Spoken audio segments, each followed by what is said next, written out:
Chase Thomas podcast.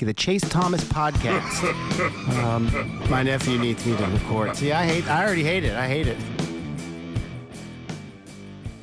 All right, hello, and welcome back to another episode of the Chase Thomas podcast from still the aforementioned Chase Thomas, coming to you live from Knoxville, Tennessee, Everything School HQ. Joining me out in the elements, he's built different. Hunter Ensley, Tennessee Vols, starting center fielder, College World Series hero. No eye black for the program today. I forgot to ask if Hunter was going to go eye black on the pod, but no eye black. Hunter, how are you?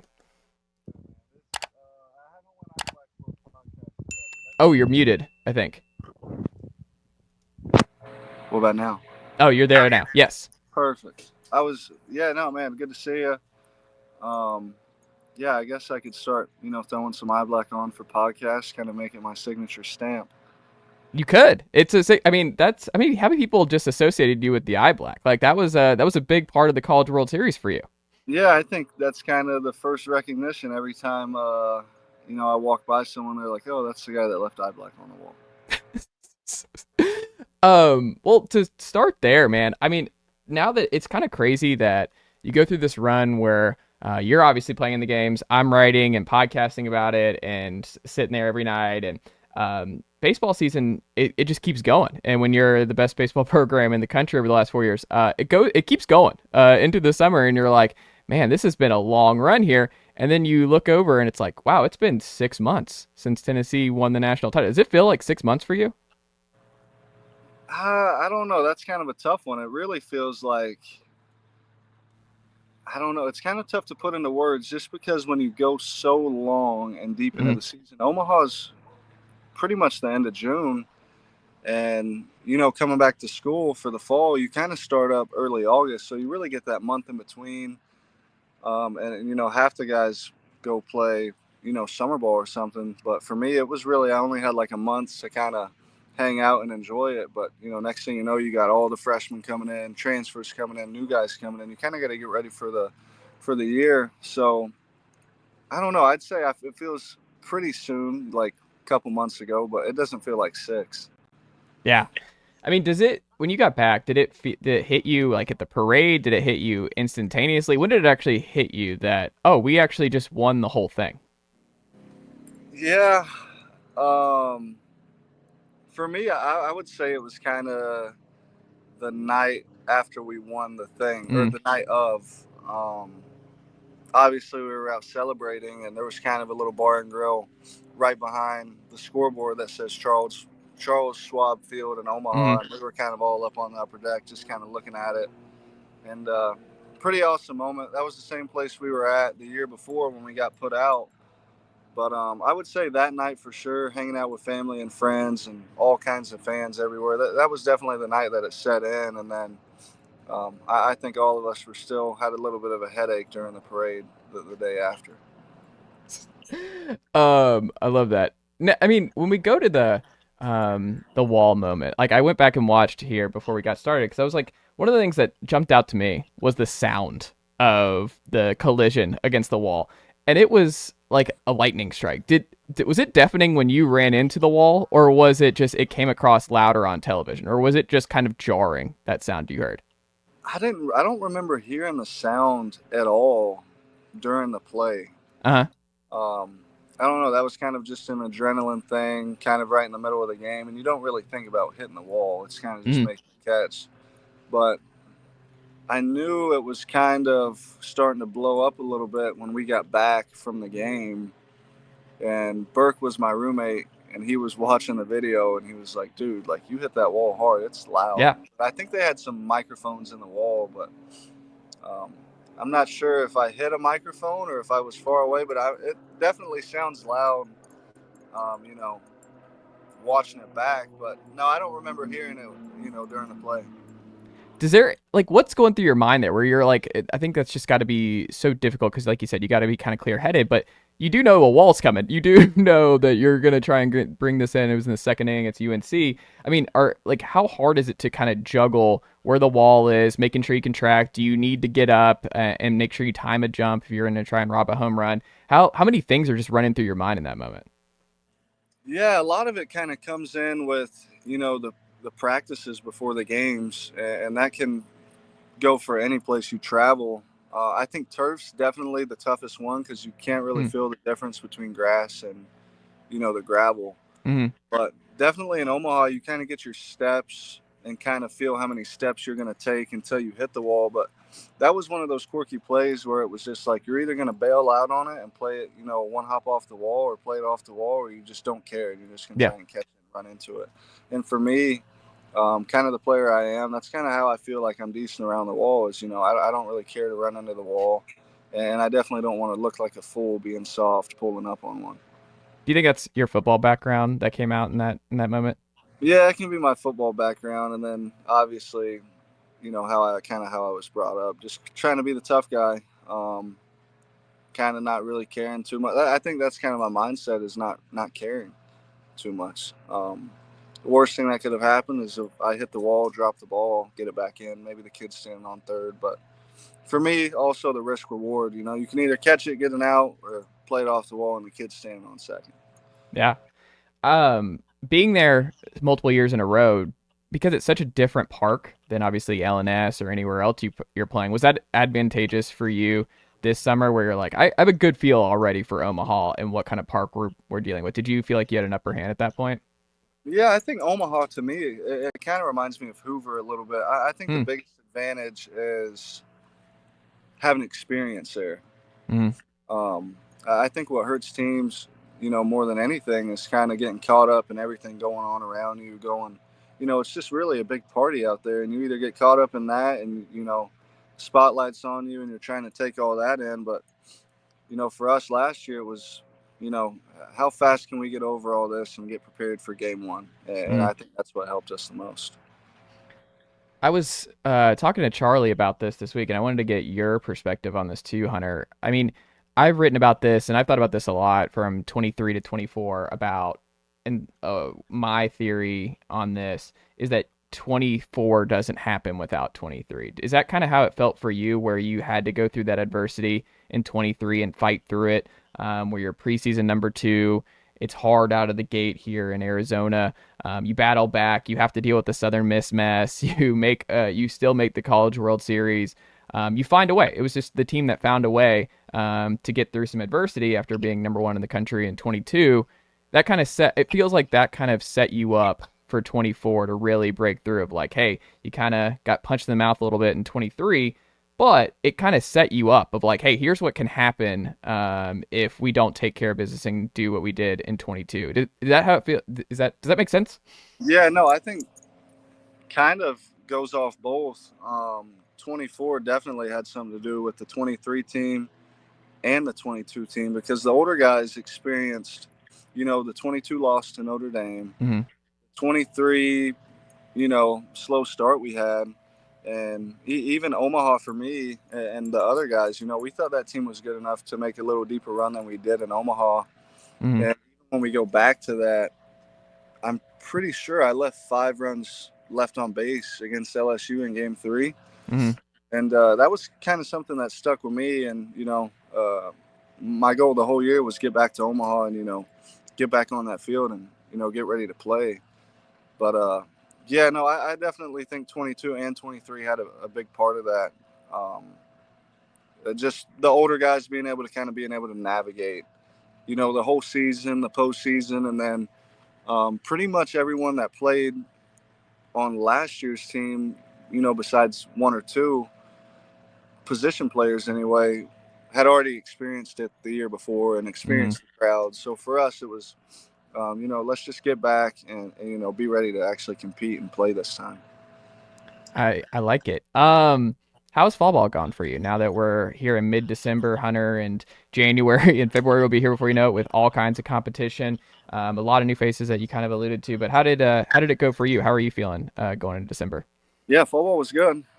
We definitely a lot of new faces, but that's kind of the name of the game now. Every year, you're going to have a completely different looking, team and lineup and staff. But no, I thought it was a great fall. Got to know a bunch of the new guys. I think that's the biggest part. Kind of getting the camaraderie with the team and trying to push past that 2014 because you definitely can't sit around on a national championship going into the next year, or you'll definitely get punched in the face. But no, I think overall it was good. I'm healthy, so Mm. I feel great. Feel great about the team. Got a lot of bats, got a lot of good arms, so excited to see us put it all together.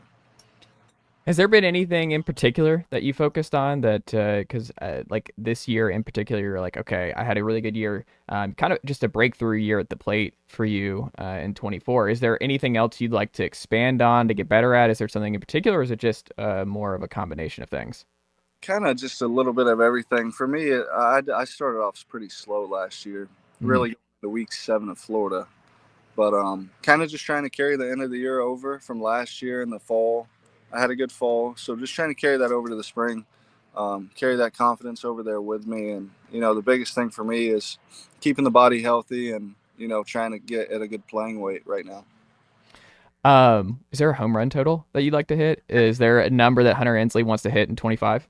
Yeah, I mean, I definitely like to hit 20 this year. Okay. I think it's possible. I think that's on the table for me. All right, got some Yeah. launch angle. Are you talking Simo helping you out? Burke, you talk about Burke, your roommate. You have some home run guys right there in front of you who I can got help a in that home regard. run guy living with me right now, Blake Burke. Yeah, He's back for the fall, but or the there you winter. go. But no, I'm not listening to that guy how to hit home. He'll start talking about all his big home runs, and I'm getting sick of listening to it.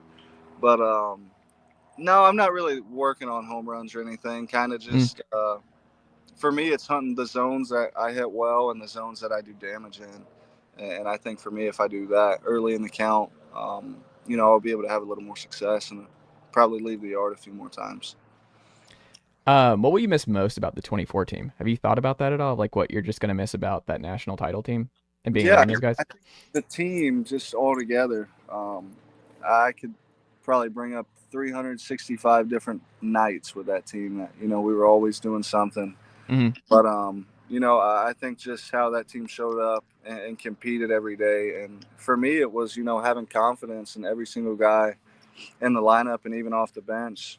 I don't know. I just think that was a legitimate team. Everyone was pulling for one another, and I don't know how to replicate that, and I don't think it can be replicated. But there's definitely a spin you can put on it with every different team. I feel like you're plugged in, Hunter. You're a social guy. You Burke. You're right there with Burke. I'm curious, who would Vol fans be most surprised to know is like there's a lot more personality and he's a lot more of a jokey guy, or he's just not who he is on the baseball diamond is completely different than who he is with his teammates. I mean, I'm gonna go off both years. Um, I don't know how people look at Blake Burke Hmm. on the diamond. To me, he's just a big goofball, Yeah. ultra competitive. But I think people kind of see him as pretty serious, Hmm. takes everything serious. But that guy doesn't take anything serious. It seems like he puts his work in. Obviously, he works really hard. But that guy's a goofball off the field. And then this year, Andrew Fisher was kind of a guy that, you know, playing against that guy, that's not a guy you'd like to play against. I certainly didn't like him last year when, he was hitting homers off of us. But that guy's hilarious and, a Okay. great ad for this year. Well, speaking of Fisher, I mean, we talk about home runs and everything. It feels like he's next in line in that middle part of the order to hit a lot of bombs at LNS. He seems pretty set up there. It's a pretty safe bet, I think, Hunter. Yeah, 100%. That guy's going to leave the yard plenty.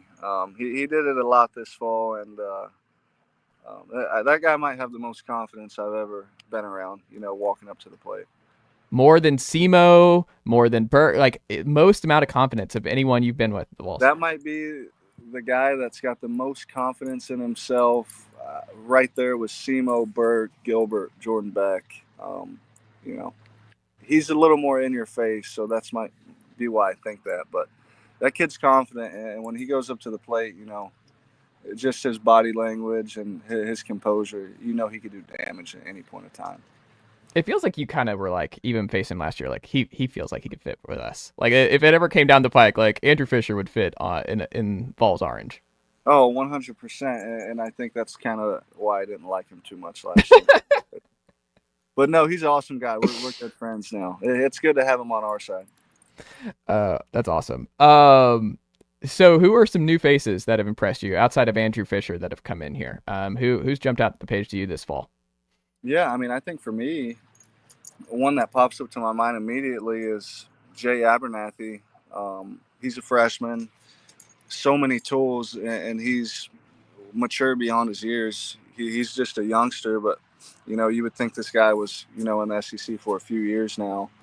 He's really impressed, and then Gavin Keelan, Louisville, Liam Doyle, Tegan Coons, both pitchers. I can kind of go on, and then I can even go back to last year's team with Reese Chapman, Cannon Peebles, guys like that have really impressed this fall.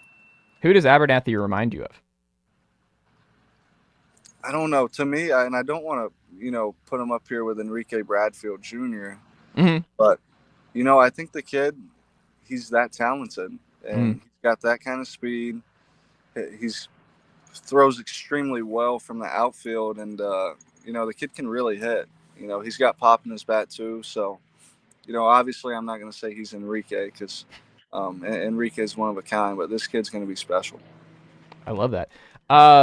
Is Hunter High the next Hunter Ensley? Is there a Hunter part 2 there? Is that what we're brewing a little bit post Ensley? I'd love to see it. That kid can hit, and he can play any position. Also, just a great teammate. So definitely ready to see what he's got in store. The kid, he's just got a knack for finding the barrel, and he's just a true hitter.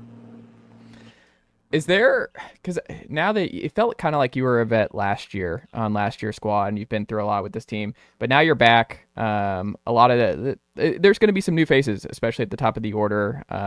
Dean Curley, it's obviously huge getting him back. Kavaris, Dylan, Blake, Simo, a lot of turnover at the top. But you're back, and you're now the vet. Do you feel like you're the vet of that locker room going into 25? And have coaches been like, "Hey, Hunter, this is we need you to be one of the key leaders on the 25 team"? Yeah, I'd put me in that conversation with last year too. I think I've had more guys tell me I need to grow up this year rather than, be a leader. But you're the old guy now, man. I know, and we did our Secret Santa the other day, and we went from oldest to youngest, and I'm the oldest on the team. And it's really. But what did you get for Secret Santa? I got a samurai sword. Like a real samurai sword? A real one. It's awesome. Hunter no. I'm trying to think who got it. Dylan Lloyd got it for me. That was my gift. And what did you get somebody else? I'll stay out of that one. It might not be PDA. Oh, that's funny. Samurai sword. All right. Can't say that was on the. I never would have. I don't know what I would do. Like, is it just on the wall? Are you walking around campus with the samurai sword? Like, could that be part of like Tennessee baseball celebrations where the samurai sword comes into like the Darth Vader saber, or what? What are we looking at here? No, I think if I got caught with that samurai sword in my truck, I'd be sitting in jail if it was on campus. So that thing's definitely shoved up in a closet right now. There you go. Final thing here that I'm curious about. So LNS obviously going through some changes here to the stadium. I'm curious if they went to Hunter Ensley, Tony Vitello, and Danny White and company were like, "Hey, Hunter, you get to have one thing added to Lindsey Nelson Stadium that's just your call, your mark." What would be something you would add to kind of make it unique in your own way? What would you add? Wow, this is a good question.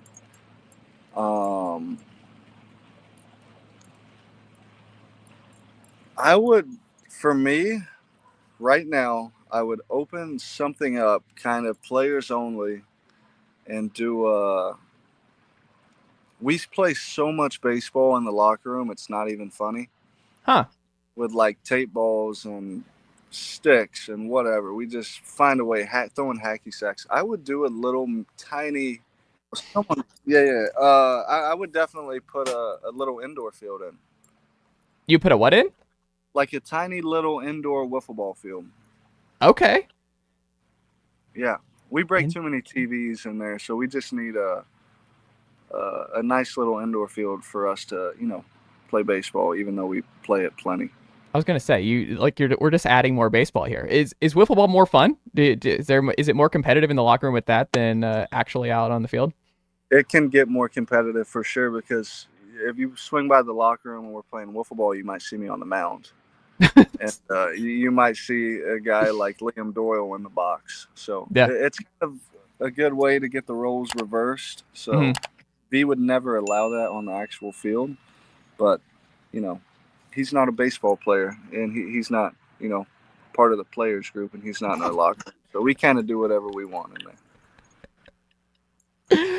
Oh my God, this was awesome, Hunter Ensley. This was great. I appreciate the time. Good luck this fall and going into the spring with January and spring. I don't know what we call it. What do we call it? January, February before? Is it because it's not really spring practice because it's definitely not spring. It's not spring training, that's for sure. It's definitely not that. It's like freezing training. Freezing training. Yeah, it sucks sometimes. Sometimes we're in the snow out there. So if it's ever snowing and maybe pop by, we'll probably be out there working. I love it. Hunter, good luck the rest of this off season, and I'm excited to see what happens with you in center field and the rest of the team in 25. Absolutely, man. Thank you for having me on.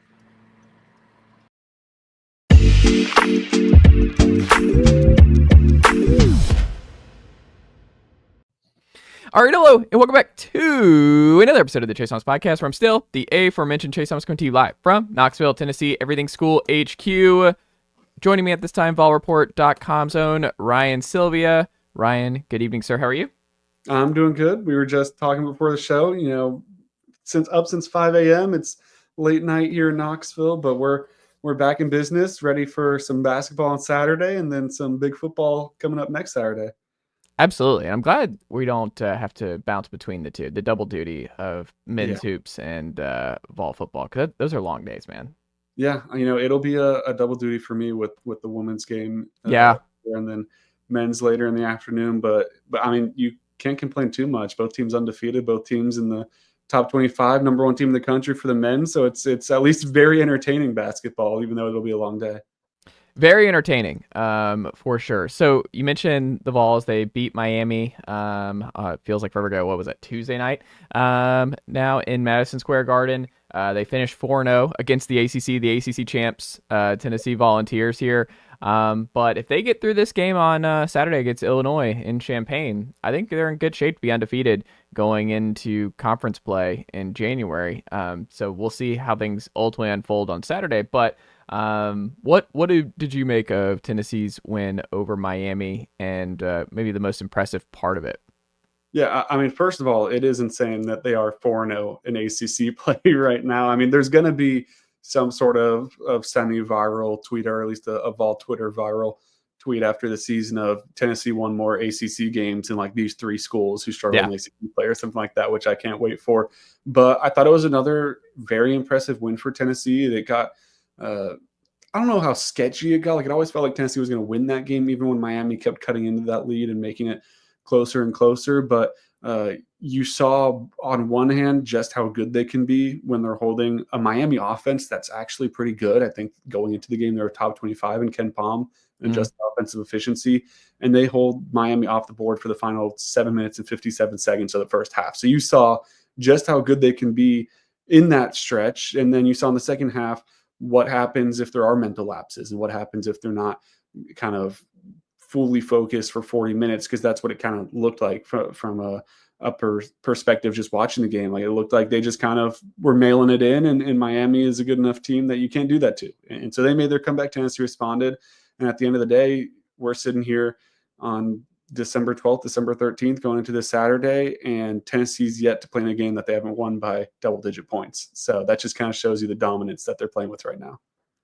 Do you think it's just because this was something we thought theoretically before the year, and you and I talked about this, and this was something that I've just been, I guess I was kind of, not even really harping on is probably not the right word, but it was just more projecting.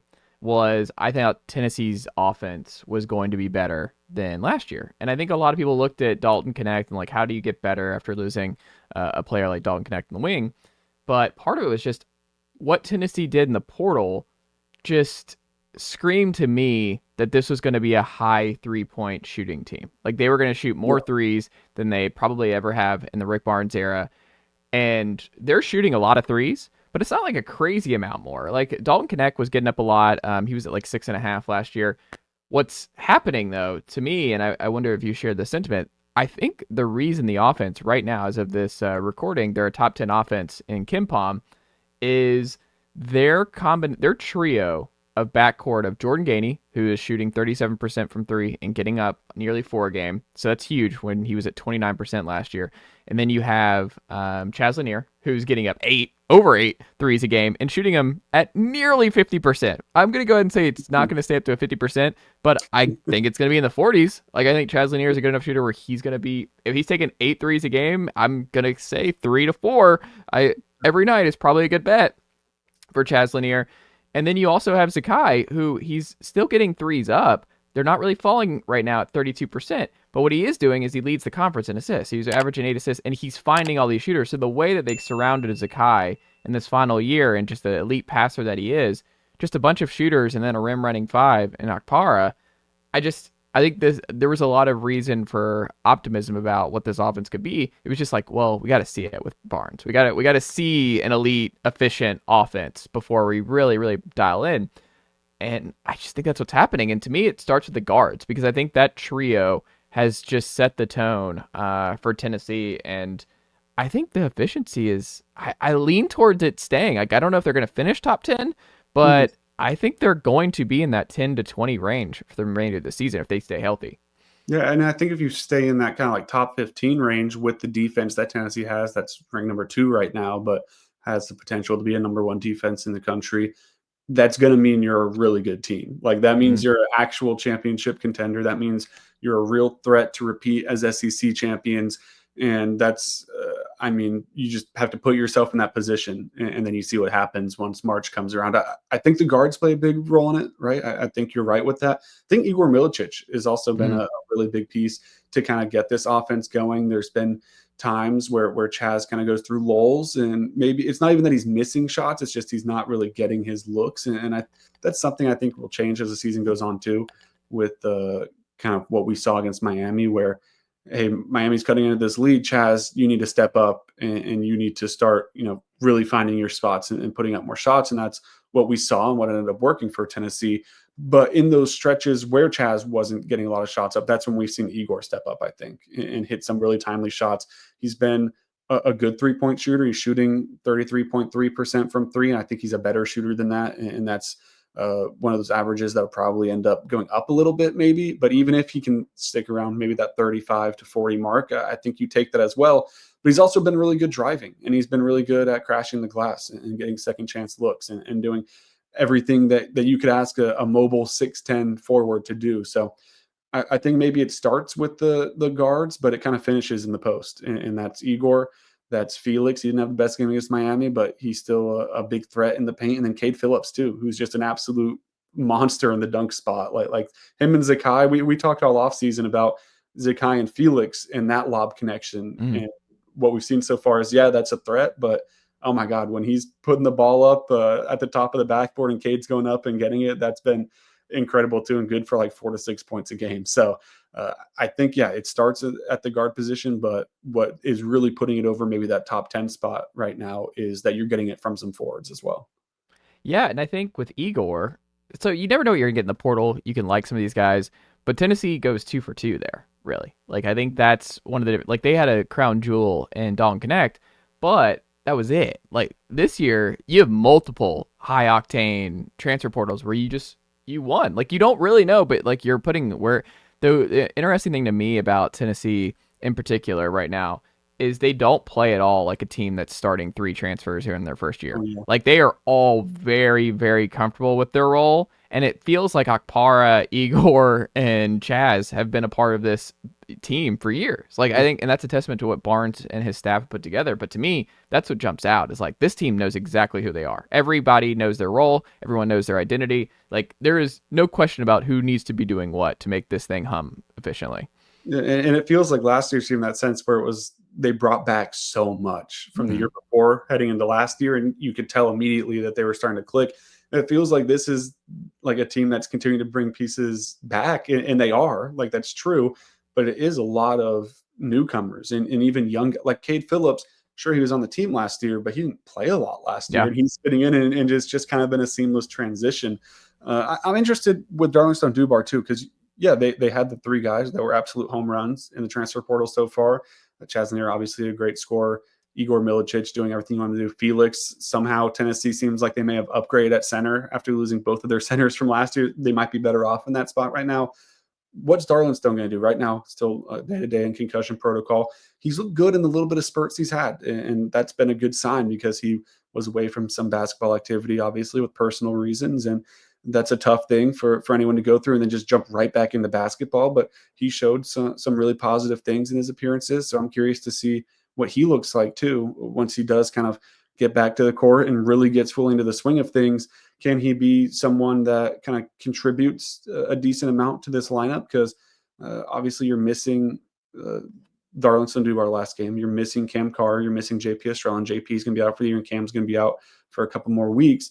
But it was a 7-man rotation. That's probably not what Rick Barnes imagined would be the case this season, and probably won't be ultimately too sustainable in SEC play. So can Darlington, when he's ready to go, give Tennessee really good minutes, even if it's just like 10 a game, 15 a game? Can he be a guy that comes in and plays a nice role for Tennessee?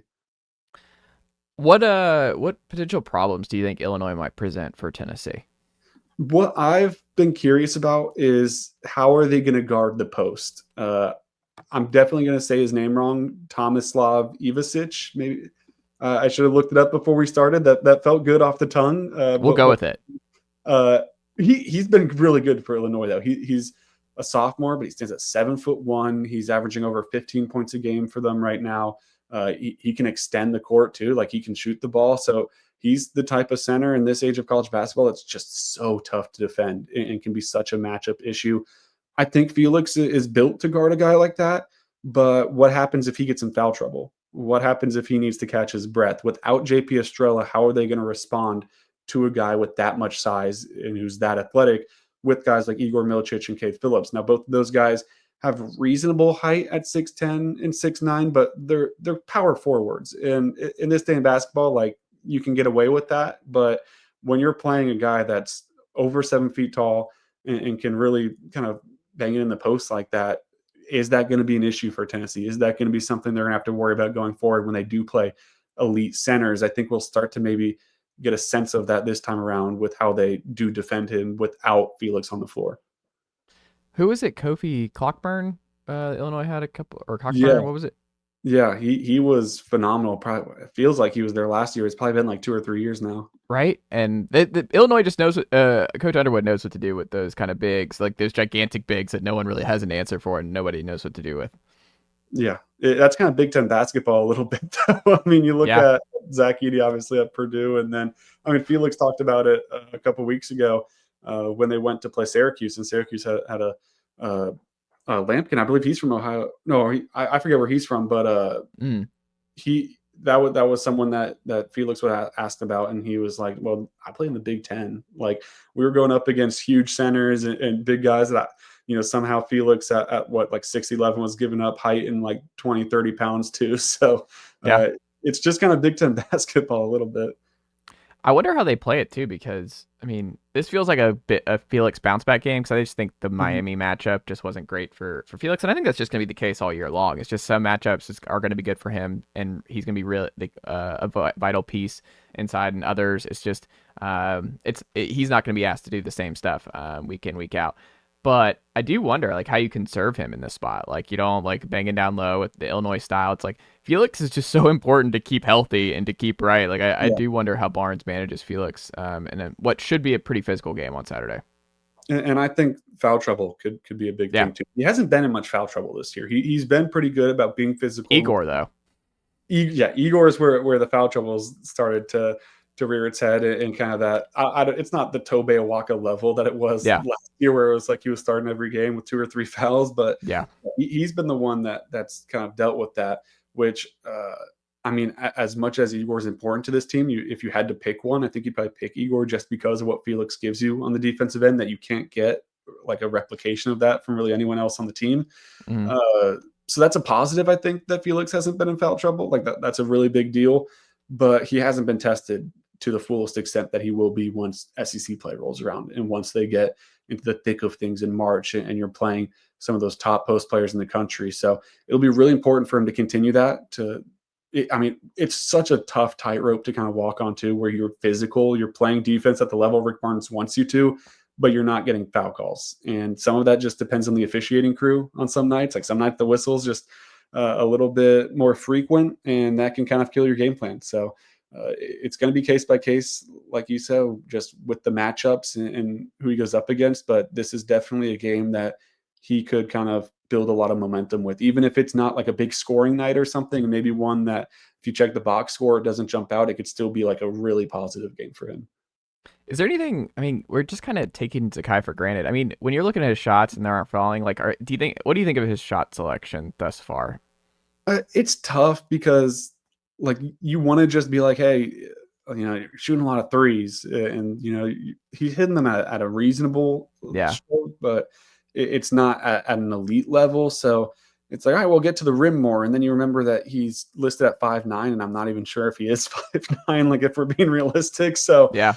It's a lot easier said than done to just be like, hey, stop settling for threes when that's probably the best look he's going to get a lot of the time. He is a really good finisher at the rim when he's able to create that space. It's just so tough against. He had a really good play against Miami where he used his body and he kind of floated in and just he was able to kind of just position himself where the guy couldn't, the Miami big just couldn't get it. And it was that drive. He was on the baseline and he drove from 3-point line and just went inside. It was probably his best shot of the game.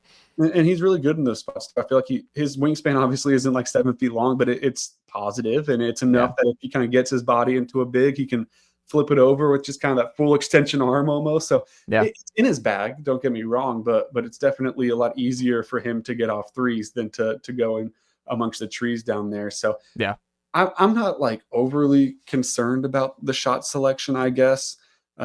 It's one of those things that almost feels worse watching the games than when you actually pull up the stat sheet. Like he's shooting 42.9% from the field, which is his best of his career. And we're only through 9 games, but like he's never shot above 40% from the field in his career. He's 32.7% from the field, which is his third best in his 4-year career. The only worst season was that sophomore season, but it's not far behind his other mark, 35.2% as a freshman and 34.4% last year.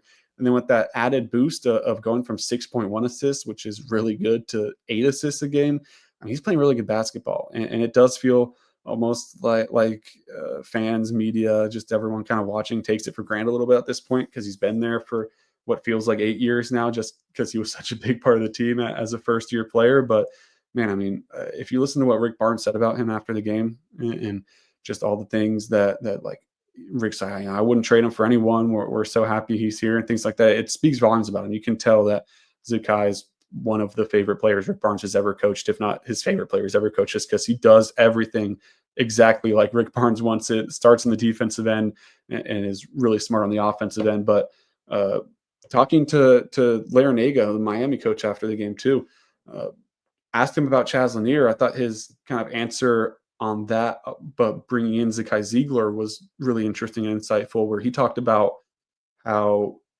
Lanier is great. He was great last year. He's great this year. But what's letting him take the next step is his teammates around him are also elite. And the one that he name dropped was Zakai Zeigler, because if Chaz Lanier has his opening, if he's off ball and he gets to a spot, Zakai's got the court vision to get it to him every single time in exactly the right spot. So it's been one of those things that he really has made his teammates a lot better. And we've seen that with Chaz Lanier already. Absolutely. Switching gears here, Lady Vols late on Saturday. They beat Iowa in a game where my wife and I were sitting there watching it, and I was like, I don't know. I like they're fighting, but I just don't know if they're gonna have the juice to pull this out at the end. And I don't think they compared Olsen to Caitlin Clark enough on the broadcast, Ryan. I don't think that was brought up nearly enough.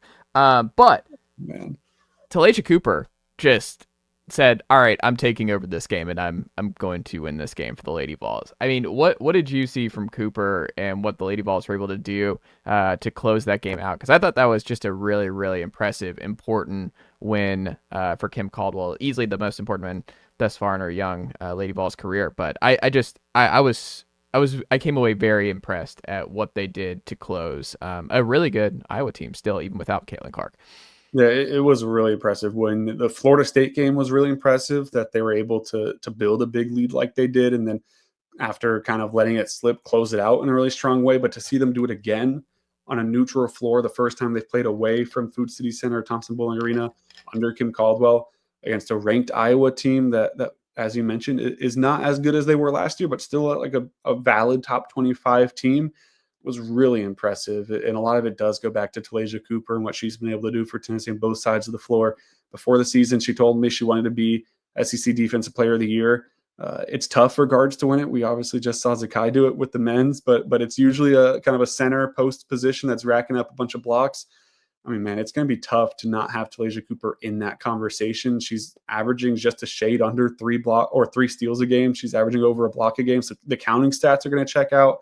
We'll have to see what voters think about the system. And obviously that helps with those stats to kind of boost them to that level. But she's been great on defense and such a big piece of that press. And then on offense, she's averaging over 20 points a game. She's shooting over 50% from the field. She's really been everything you've wanted from Talasia Cooper when she transferred in a year ago and had to sit out, and kind of all those projections and all those kind of things you hear about just how good she could be. She looks like that, if not even better. So it's going to be different players on different nights having big games. Ruby Whitehorn's going to have her games. Samara Spencer is going to have really good games. Seen Zia Spearman already have good games. When Jewel Spear gets healthy, she's going to go off. I still expect Sarah Puckett to kind of find her rhythm after a slow start and have some games herself, but it feels like you're really consistently going to get a really nice game from Talasia Cooper every single night. When do you think the rotation starts adjusting? I think we've seen it a little bit because we have seen it get trimmed down to like 10 or 9 players. And that's shaved off minutes from Destiny Wells, who really wasn't playing much out of conference play either.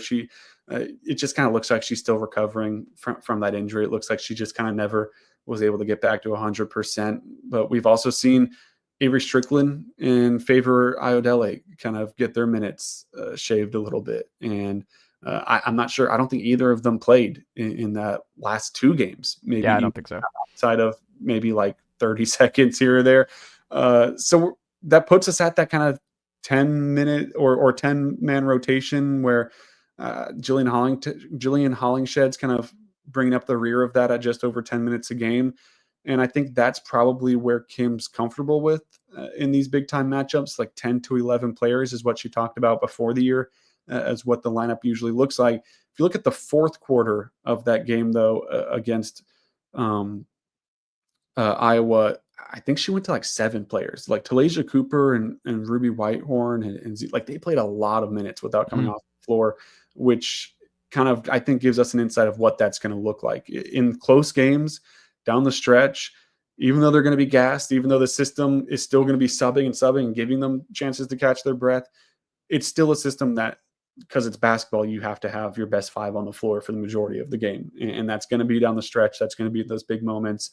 And it paid off for Tennessee, even though maybe some of those players are a little bit more gassed after the game than others. You mentioned Ruby Whitehorn. It feels like she's having a little bit of a breakout here. I think she's really settling in, and just I think she's someone that Lady Vol fans should, if they're not already, like Ruby Whitehorn is joining. Like she's not going to be Talasia Cooper, different players, but I think she's going to be a key piece the rest of the way. I think Ruby Whitehorn is really finding her footing too. And what's great about her too, like Talasia Cooper, I mean, they're likely going to be back next year, barring an early entrance to the WNBA draft, which is pretty rare. And then also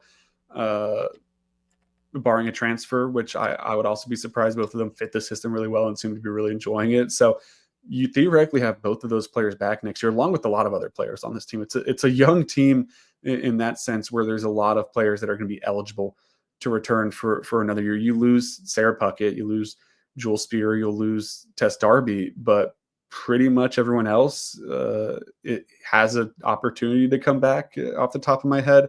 So having a player like Ruby Whitehorn that's breaking out as a junior, averaging 12 points a game and taking over in some stretches and already proving she's capable of getting over that 20-point mark and pushing towards 30, and then having a year under her belt going into next year, I think has to give you a lot of confidence about the direction of this program right now, along with, like 5 freshmen coming in that are all really highly touted. There's going to be no shortage of talent that's going to be on this roster in the next couple of years.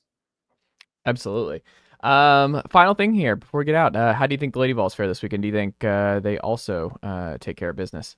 Yeah, that would be a pretty disappointing letdown after the week you get into the top 25, then you drop a game to NC Central. But it is one of those ones where just winning won't be enough to kind of make you feel good about it. They'll have to. I read a John Adams column about it where they're one of the worst comparing it to the Kent State for Tennessee. Like this has potential to be like an all-time final score here.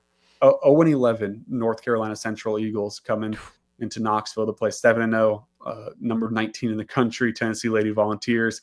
That's tough. Yeah, they're going to have to beat them by a lot. And they beat the teams that they should by a lot. And so with this system too, it's you compare it to football. It is like the Josh Heupel system where when you do have that talent gap, it feels like there's just nothing some of these kind of lesser named schools can do. Just it feels like they're drowning out there. It almost feels mean. Like it's like the third quarter, and you don't expect it. Like she's got to get her players reps in the system, especially in the first year. And that's what Josh Heupel is doing too. He's got to get some of those guys that aren't usually in the field reps in the system, but it's like, oh my God, it's a 40-point game in the third quarter and you're still full court pressing. Getting that's like, oh my, I don't blame you, but it's tough to watch almost that sometimes. I think it'll be one of those games. I think the Lady Vols win by a bunch and it's not too close. But the game against Memphis coming up on the 18th, that'll be really interesting over in the FedEx Forum, which will be really fun too. First women's basketball game over at the Forum in like a decade or two. So that'll be really fun. Should be a game Tennessee wins. Memphis hasn't gotten out to the best start this year. I think they sit at 2-6 right now and are on a decent bit of a losing streak, but they have a pretty dynamic offense as well. So just like that Florida State game, it'll be two systems that kind of have some similarities and could be a game that I don't want to say Tennessee gets tested in, but one that maybe they can learn something about themselves, unlike the NC Central game that'll be happening on Saturday. When was the last time? Do you know off the top of your head? I'm trying to put you on the spot here, but there's a strong chance both Lady Vols and the men's team are undefeated going into January. Like, when was the last time that happened? Has it ever happened? Obviously the women's team's probably taking care of their end of that business for sure for a long stretch of it. But when Pat Summitt was doing her thing outside of a handful of years, it wasn't like the men's team was world beater. So I bet it's happened I don't know if that's a really tough feat because, it's not like either of those programs shy away from tough out of conference schedules. Either. Like they're not afraid to be battle tested. So, I don't know if that's ever happened. I definitely don't know off the top of my head, but that'll be interesting. There's still some tests on the horizon. The men's team should, if they can get past Illinois, get to that point. The women's team, you look at the schedule and it shapes up pretty well too. They're going to go out to West Palm, which can always be interesting at those neutral site games. Richmond's actually a pretty good team this year, so maybe they get caught. But on paper, right now, you have to feel good about. It was right there. To the Spiders, Ryan. They get bit right there. If you get there, you go. Spiders, they bit. There you go. I like it. But I will have to say, I think last time I was on, you asked me when these teams would take their first loss, and I had both of them losing out of conference play. So I'll have to. It's true. Because right now it doesn't look like that'll be the case. No. We're not doing that because what we've learned here is that we need to go the opposite there. So we're going to go Ryan Sylvia. He doesn't like the matchup for Lady Vols at Memphis next week, and he doesn't like the men's team in Champaign this weekend. He doesn't see a dub for either. Yeah, definitely. Both teams definitely going in as big underdogs that shouldn't win, and we'll give them the reverse jinx for the rest out of conference play at least. I love it. Ryan Sylvia, what can the good folks check out from you and the team over at volreport.com this week? Yeah, we'll of course have basketball coverage, men's and women's basketball. We have been coming back from those New York trips for both squads, and now they're continuing their seasons as we just previewed with the out-of-conference slate. So everything you need to know heading into SEC games, which both men's and women's basketball, that's the best conference in both of them, in my opinion. So should be some fun times there, but also football season, of course, not over just yet for Tennessee. Traveling to Columbus, we'll be up there for that game in the first round next Saturday. So we'll have coverage leading up to that. Recruiting, baseball schedule just dropped, really everything Tennessee Athletics over at volreport.com. I love it. Go subscribe to volreport.com and keep up with Ryan's awesome hoops coverage all season long. Ryan, thank you so much, and we'll check back in again next week. Yeah, thanks, Chase. Nicely done, nephew. The Chase Thomas Podcast. Hell yeah.